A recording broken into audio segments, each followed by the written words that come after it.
All right, how about this glare? Can you see it now? Because I'm really trying to do away with this damn glare on my glasses.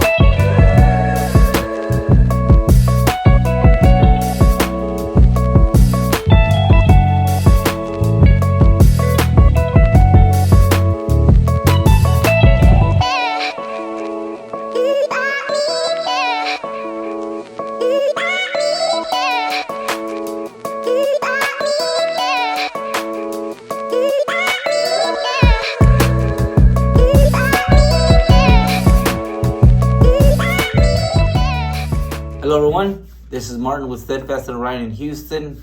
How's everybody out there doing? I want to talk about fuel real quick in this video. I'm going to try to make it as quick, as sweet as possible. And I do apologize for the glare in my glasses. I was trying to get it fixed, but I couldn't get it. So it is what it is. All right. Right now on the driver side of things, what I would like drivers to think about is that customers are doing everything that they can to try to meet you at your fuel cost. What I want to tell drivers, though, is that not everything is going to pay the way you want it to pay. I know it's not what you want to hear, but that's the reality of things. You're competing with thousands and thousands and thousands of other drivers out there, especially if you're working off the load board. That's a whole lot harder. Go to Shipping Wars as a reference to see how that is actually done on that side. And you will see that it is not brokers, it is not customers that are doing the price instability. It's honest to God, the single drivers out there that are just with onesie, twosies, MC numbers.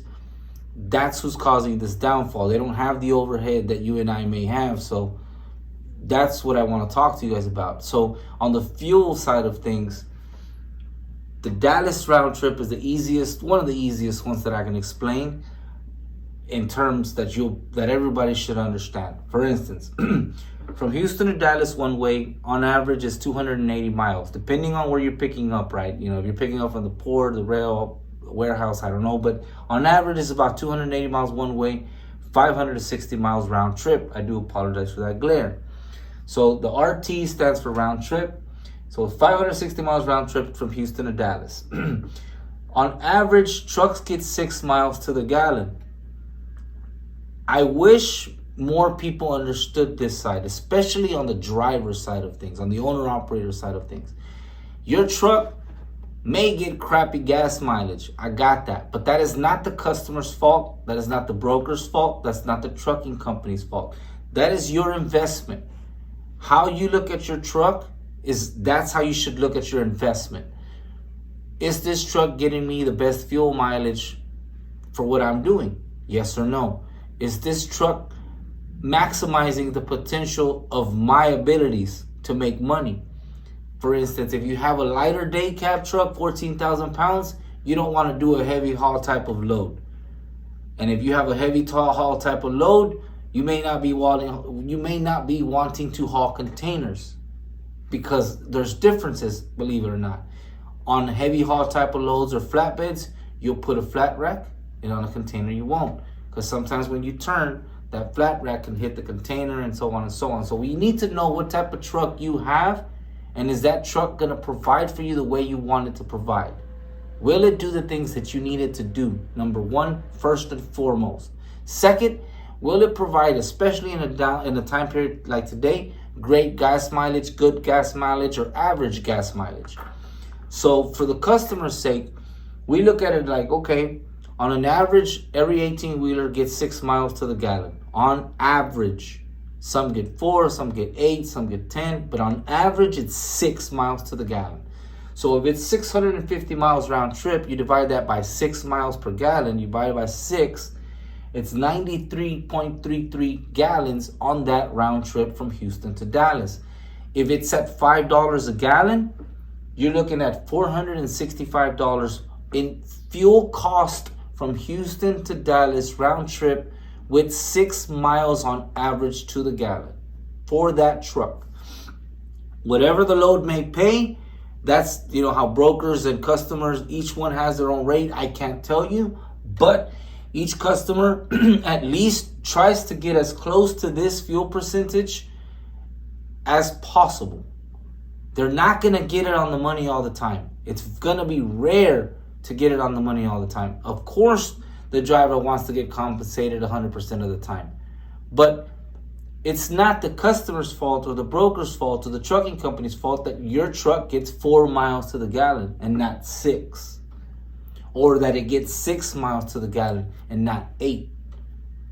That's your investment decision right there that as a driver you should think about. Same thing with us. We get forklifts that are going to last as much as possible and as long as possible with what we're going to be doing. We're going to wear and tear these things up. That's what they're for.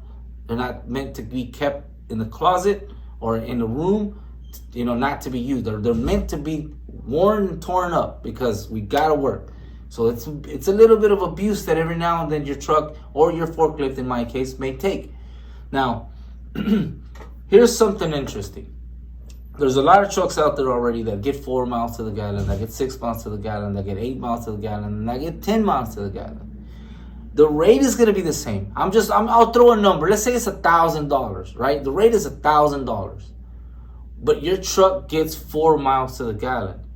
You're going to make less money than the driver who has a truck that gets 8 miles to the gallon. That's just common sense. Nothing to do with who pays more. Everything to do with what truck you drive.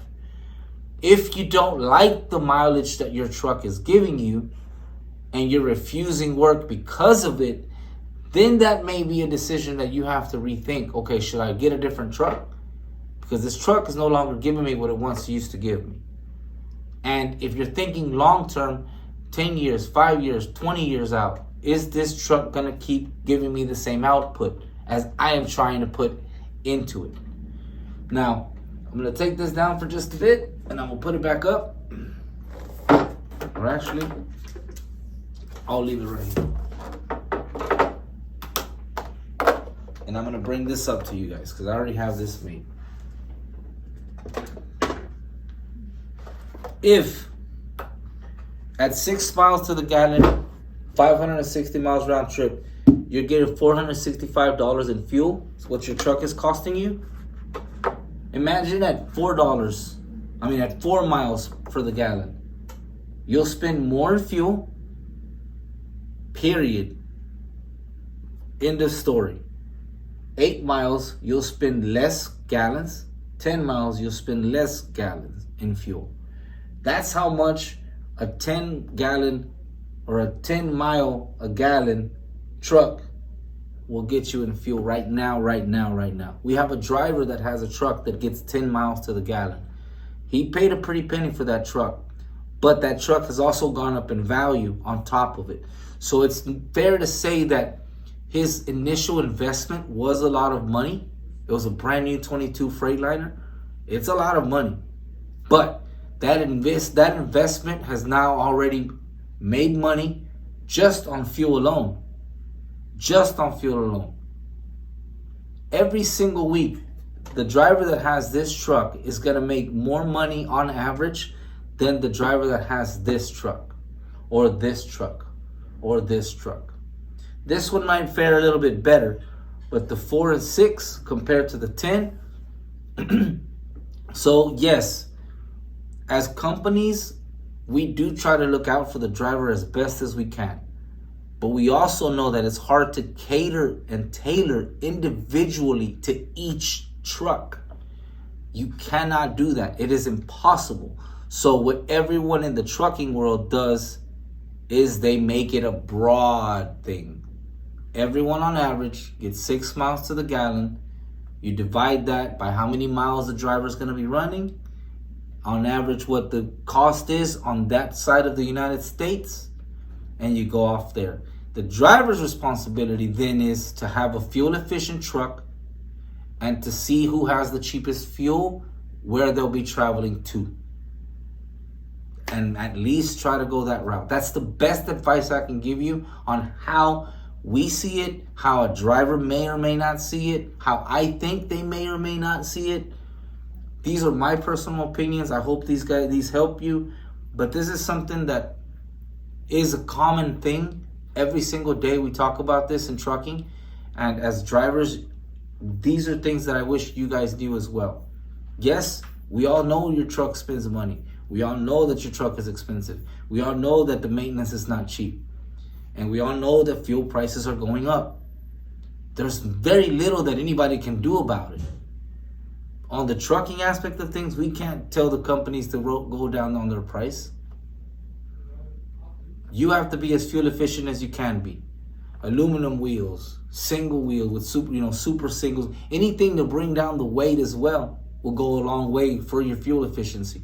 So thank you guys for watching. Thank you guys for listening. I hope I helped you a little bit. And if not, well, I'll bring another video and maybe that one will help you. So see you guys later on the next one.